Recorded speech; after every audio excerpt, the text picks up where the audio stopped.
तीन चार चीजें हैं जिसको हमने डिस्कस करना है। फखर जमान की इंजरी, साइम अयूब की इंजरी, पाकिस्तान के फिलहाल शान मसूद टेस्ट के कप्तान हटने वाले हैं, किसको आना चाहिए, और तीन चार कुछ इंटरेस्टिंग बातें। सारी बातों को मिक्सअप करके हम करेंगे।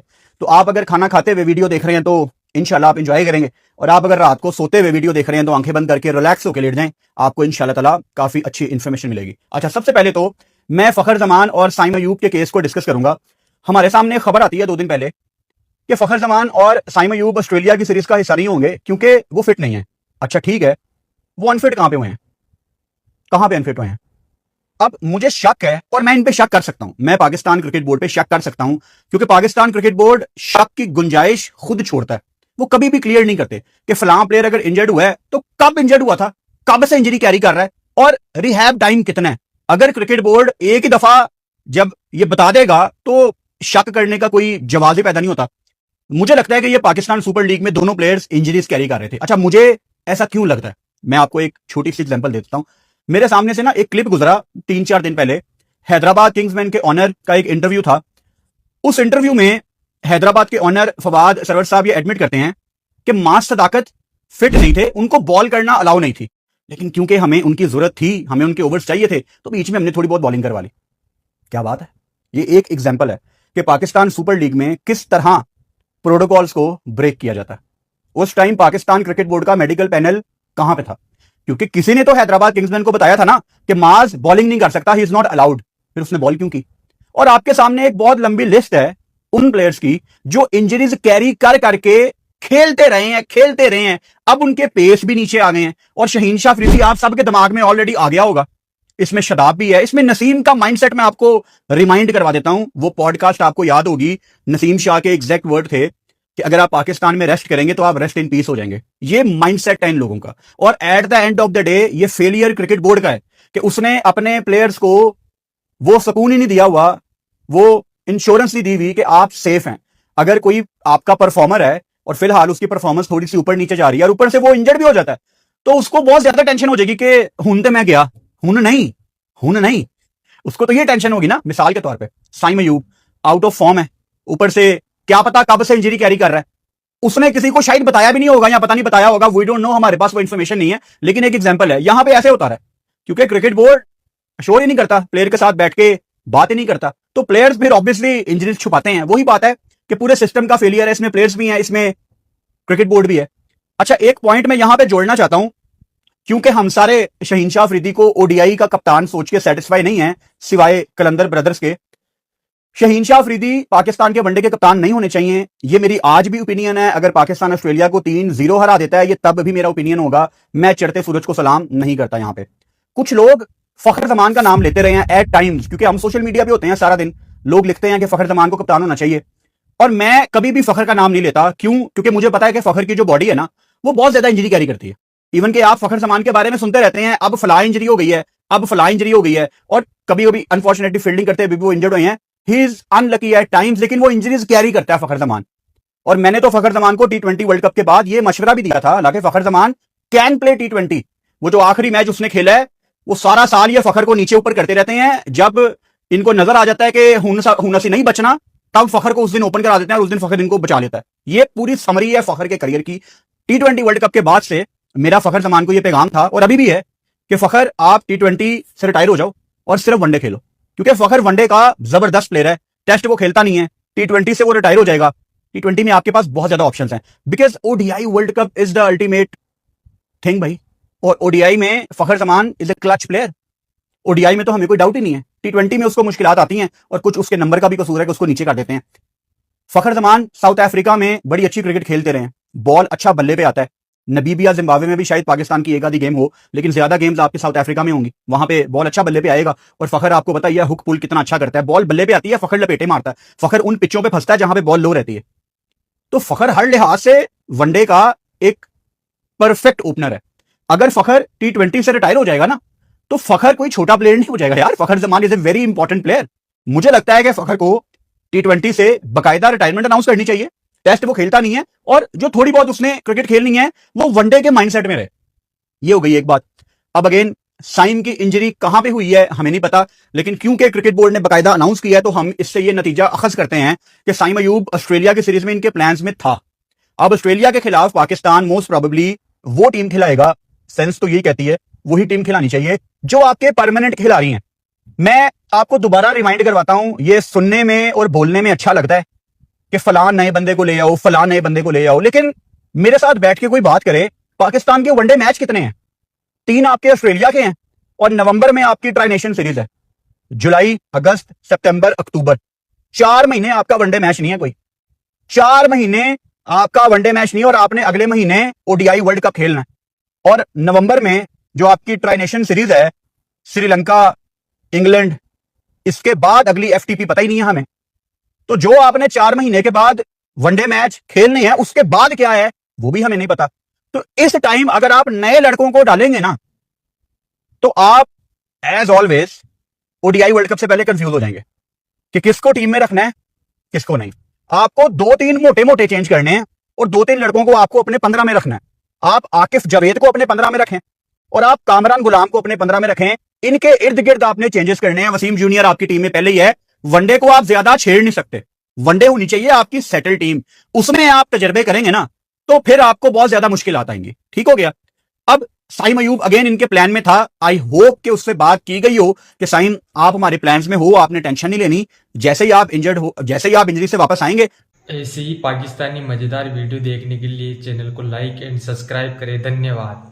तो हम आपको दोबारा टीम में शामिल करेंगे। अच्छा, अब पाकिस्तान ऑस्ट्रेलिया का जो स्क्वाड है वो ज्यादा से ज्यादा कल अनाउंस हो जाएगा। इससे ज्यादा लेट होना मेरी समझ में नहीं आता। वैसे तो आज ही अनाउंस हो जाना चाहिए था, और ये मैं आपको किसी वजह से बता रहा हूं कि आज अनाउंस हो जाना चाहिए था, लेकिन आज पता नहीं क्यों अनाउंस नहीं हुआ। अच्छा, इनका पता भी कोई नहीं है। अभी पाकिस्तान टाइम के मुताबिक रात को 7:30 बजे मेरी वीडियो आई है, पता लगे रात में 9 बजे स्क्वाड अनाउंस हो गया। वो कभी कभी तो संडे सुबह 8 बजे अनाउंस हो जाता है। यार कोई ऐसा तरीका होना चाहिए कि पाकिस्तान का जिस दिन स्क्वाड अनाउंस होना हो ना, उस दिन एडवांस में पोस्ट आए सोशल मीडिया पे कि संडे को शाम को 6 बजे पाकिस्तान का स्क्वाड अनाउंस होगा। ऐसा होना चाहिए ना। This is an activity. सारे कंटेंट क्रिएटर्स आ जाएंगे, सारे लोग एक्टिव हो जाएंगे और पाकिस्तान क्रिकेट को कवरेज मिलेगी।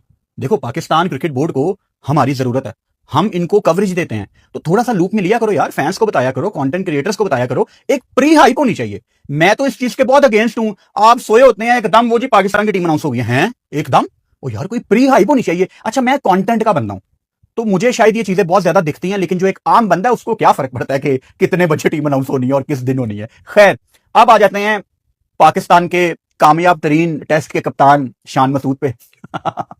देखें, पाकिस्तान मीडिया ये रिपोर्ट कर रहा है कि शान मसूद ने फैसला कर लिया है कि वो कप्तानी छोड़ देंगे। अब ये पाकिस्तान मीडिया रिपोर्ट कर रहा है, लेकिन जब मैं शान मसूद की प्रेस कॉन्फ्रेंस सुनता हूं जो उन्होंने सिलेब टेस्ट मैच हारने के बाद की, तो मुझे ऐसे लग रहा था कि ये वही प्रेस कॉन्फ्रेंस है जो शान ने हर टेस्ट सीरीज हारने के बाद की है, क्योंकि बातें सेम थी कि we need to play more test cricket.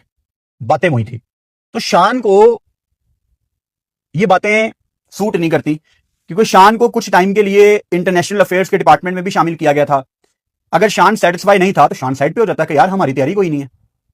शान साइड पे हो जाता कि यार हमारी तो तैयारी कोई नहीं है, ऐसे तो फायदा ही नहीं है, हम हार जाएंगे, आप हमारी तैयारी नहीं कराते। या शान ने कितनी कोशिश की उस टाइम जब वो इंटरनेशनल क्रिकेट अफेयर डिपार्टमेंट में था कि हमें जहां भी टेस्ट सीरीज खेलने जानी है वहां पे हमें वार्म अप मैचेस चाहिए। एटलीस्ट क्रिकेट बोर्ड की यह जिम्मेदारी है कि जहां पे आपकी टीम जा रही है आप वार्म अप मैचेस उनको दें। अगर आप पाकिस्तान सुपर लीग से मुंह उठा के जाके टेस्ट सीरीज खेलना शुरू कर देंगे तो आप जिम्बाब्वे से भी खेलेंगे ना, आप हारेंगे, क्योंकि जमीन आसमान का फर्क है इन दो बॉलों में। अगर आप इससे खेल रहे हैं T20 और आप एकदम रेड से खेलना शुरू कर देते हैं, यू कैन नॉट विन भाई। एक तैयारी होती है। बांग्लादेश को आप क्रेडिट दें, वो जो स्पिन ट्रैक बनाते थे और उनके अपने फैंस भी खुश नहीं थे, क्योंकि उनको पता था कि हम शायद घर में तो जीत जाएंगे लेकिन बाहर जाके हमसे नहीं हो पाएगा। उस बांग्लादेश ने आपको बाउंसी अच्छे ट्रैक पे खिला के अपनी भी इज्जत बढ़ाई और आपको भी एक्सपोज किया। I wish them all the best. इंशाल्लाह बांग्लादेश क्वालिफाई करे ओडीआई वर्ल्ड कप के लिए। उनकी तैयारी बहुत अच्छी हो रही है, क्योंकि साउथ अफ्रीका में आपको ऐसे ट्रैक ही मिलने हैं जहां बॉल अच्छा बल्ले पे आना है। अच्छा, शान मसूद को पाकिस्तान की कप्तानी अब नहीं करनी चाहिए, ये मैं पूरी टेस्ट सीरीज के दौरान बात कर चुका हूं। आगे आ जाते हैं कि शान मसूद की जगह फिर कप्तान किसको होना चाहिए। ऑब्वियसली कल हमारी वीडियो सुबह ही आ गई थी, क्योंकि माशाल्लाह पाकिस्तान ने 1.5 घंटे में मैच खत्म कर दिया था। तो पिछले 24 घंटे में मैं यही चीज सोच रहा था कि हमारा कप्तान किसको होना चाहिए।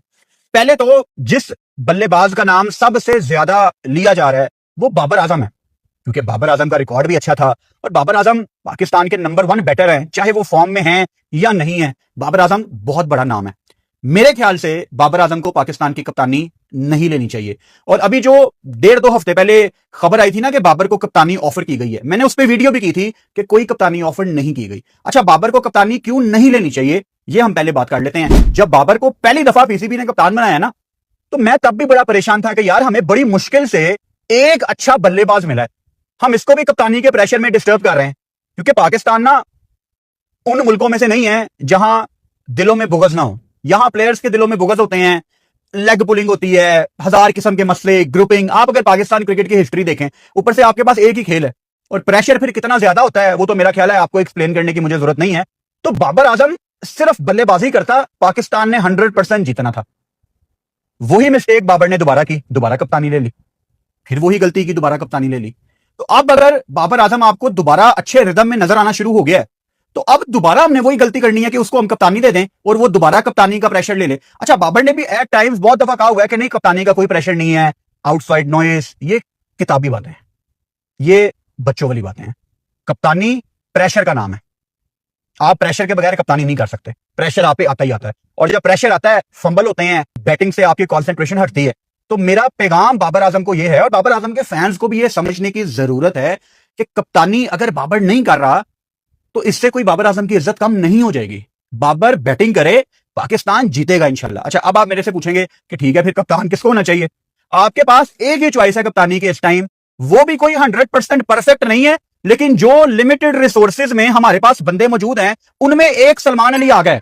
अब मैंने सलमान अली आगा का नाम ले लिया है तो कुछ लोगों को यह लगेगा कि मैं एजेंडा चला रहा हूं। अब आपके सोचने का कंट्रोल मेरे हाथ में नहीं है, लेकिन आप मुझे बताएं, पिछले 3-4 साल में कोई एक ऐसा बैटर जो पाकिस्तान टीम में आया, उसने अपनी जगह सीमेंट भी की और पाकिस्तान के लिए अच्छी परफॉर्मेंसेज भी दी। वनडे और टेस्ट की बात कर रहा हूं, एक ही बंदा है, वो सलमान अली आगा। T20 में आगा नहीं प्रूव कर पाया अपने आप को, उसके T20 के इमेज की वजह से लोग उसको वनडे और टेस्ट में भी डिग्रेड करना शुरू हो गए हैं। मैं तो कहता हूं शाहीन से 1000 गुना बेहतर था अब आगा को वनडे की कप्तानी दे देते। शाहीन, जिससे आखिर में बॉलिंग नहीं होती, उसने बाकियों से क्या बॉलिंग करानी है यार? जिसको मैं 5 में से 5 मैच खिलाने के हक में नहीं हूं, उसको आपने कप्तान बनाया हुआ है। तो मेरे ख्याल से गोइंग फॉरवर्ड आप सलमान अली आगा को वनडे और टेस्ट का कप्तान बनाए। T20 फिलहाल टोटल इररेलेवेंट है, आपका मैच ही कोई नहीं है, T20 को फिलहाल साइड पे कर दो। तो सलमान अली आगा हर लिहाज से मुझे डिसेंट चॉइस लगती है। आगा कप्तानी करे, बाबर आजम अपनी बैटिंग पे कॉन्सेंट्रेट करे, पाकिस्तान जीतेगा ना इंशाल्लाह मैच यार। ये हमारा वे फॉरवर्ड होना चाहिए। और आप सिस्टम को भी देखें कि सिस्टम ने कोई कप्तान रेडी भी नहीं किया, तो आपके पास ऐसे कोई चॉइस नहीं है कि आप किसी को उठा के सीधा कप्तान बना दें। आपको इन्हीं लड़कों में से किसी को कप्तान बनाना पड़ना है। आपके ख्याल से पाकिस्तान का कप्तान किसको होना चाहिए, मुझे कमेंट बॉक्स में लाजमी बताएं। कल इंशाल्लाह ताला रात को 7:30 बजे एक नई वीडियो में आपसे मुलाकात होगी। Good night. ऐसे ही पाकिस्तानी मजेदार वीडियो देखने के लिए चैनल को लाइक एंड सब्सक्राइब करें। धन्यवाद।